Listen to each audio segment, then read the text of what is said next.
As a rough industry rule of thumb, annual running costs on a yacht often land somewhere around 10% of its value. That figure is a starting point only, and it varies a great deal by boat, age, and how much you use it. So before you pick between a Gulet, a motor yacht and a sailing yacht, it helps to know what each one actually costs you to run. In this video we compare the three for the Turkish coast, who each suits the running costs, resale reality, and the checks before you sign. There is also one detail most buyers miss, and we will come back to it. First, the honest framing. None of these three is objectively better. Each carries different running costs, different resale behavior, and different handling demands. So the starting point is not the hull you like the look of. It is the trips you will actually take. A Gulet suits relaxed group cruising and charter income along the Turkish coast. A motor yacht suits speed, comfort and range on shorter hops. A sailing yacht suits owners who want lower fuel bills and enjoy the sailing itself. Match the boat to your cruising plan and your budget before you fall for a particular hull. Start with the Gulet. It is the traditional wide-beam wooden, or wood and epoxy, motor sailor built along the Aegean coast at Bodrum and Marmaris. Gulets are known for space, broad decks, several en-suite cabins, and a large aft dining area. Most modern Gulets motor far more than they sail, so treat the sails as a bonus rather than the main propulsion. Typical speed is around 8 to 10 knots. They are usually crewed, and charter appeal on the Turkish coast is strong. A Gulet is the natural fit if you want to host family and guests, cruise slowly around Göcek and the Gulf of Gokova, or generate blue cruise charter income. The cost side is the hull. A large wooden hull needs diligent, skilled upkeep, and usually a captain and crew. Second, the motor yacht. It trades sails for engines, interior volume, and speed. It gets you to an anchorage quickly, offers the most predictable comfort in a flat sea, and usually has the best air conditioning, tender storage, and onboard systems. It suits owners who value convenience, do shorter passages, and do not want to learn to sail. It can be crewed or owner-operated, and it charters well by the day or the week. The trade-off is fuel. At cruising speed, a planing motor yacht can burn through fuel quickly, and you are also servicing two larger engines rather than one. Third, the sailing yacht, either a monohull or a cruising catamaran. It rewards owners who enjoy the sailing itself, want lower fuel consumption, and are comfortable with a more hands-on boat. Typical speed under sail is around 7 to 9 knots, with the longest range and the lowest fuel bills of the three.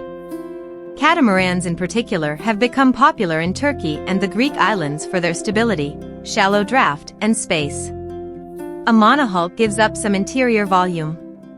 With the right qualifications and experience, many sailing yachts can be owner-operated, which changes the cost picture considerably. Now the running costs, the part buyers underestimate. The purchase price is not what decides whether ownership stays enjoyable. The line items are similar across all three types: berthing or a marina space, insurance, routine maintenance and anti-fouling, winterizing and haul-out, safety gear servicing, and where relevant, crew. What differs is the emphasis. A Gulet's wooden hull needs skilled upkeep and typically a captain and crew. A motor yacht's biggest swing cost is fuel, plus servicing on two larger engines. A sailing yacht adds rig inspections, rigging maintenance, and sail replacement over time, but usually saves you the most on fuel. And be honest about usage. A boat that sits at the dock still costs nearly the same in berthing, insurance and maintenance as one you cruise all summer. If you expect light use, a smaller, simpler boat may serve you better than buying big. Here is the detail we flagged at the start, and it is where buyers lose money. Documentation drives resale as much as the hull does. A boat with a clean history, a recent survey, service records, clear title, and a settled VAT position is far easier to sell than an equivalent boat with paperwork gaps. So do the due diligence, whichever type wins. Commission an independent survey and a sea trial from a professional you appoint, not one recommended by the seller, and for a wooden Gulet make sure the surveyor knows traditional construction.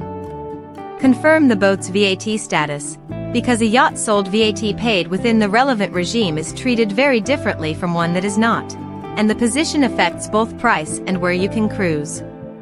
Check title and any liens or outstanding finance.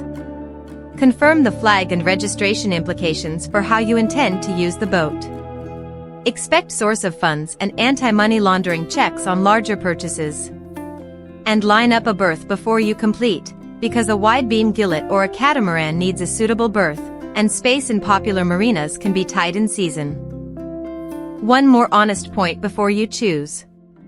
A yacht is generally a depreciating asset, not an investment that returns money, and you should plan on that basis whichever type you buy. Well-built, well-maintained boats hold value better than neglected ones, and certain Gulets and popular production sailing yachts and catamarans see steady demand in Turkey and the wider Mediterranean. None of that fixes a resale price in advance. Charter income can offset costs, but it adds wear and management overhead, so treat projected charter figures cautiously and never as a promised return. So start from your cruising plan. A week around Göcek and Fethi with 8 guests points to a Gulet. Leaving Bodrum after work and reaching a bay fast points to a motor yacht. If the sailing is the holiday, it is a sailing yacht or a catamaran.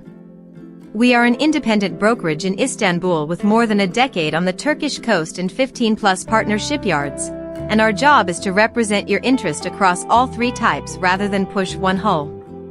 A tax advisor and a marine surveyor should confirm the VAT and condition questions. We coordinate the process.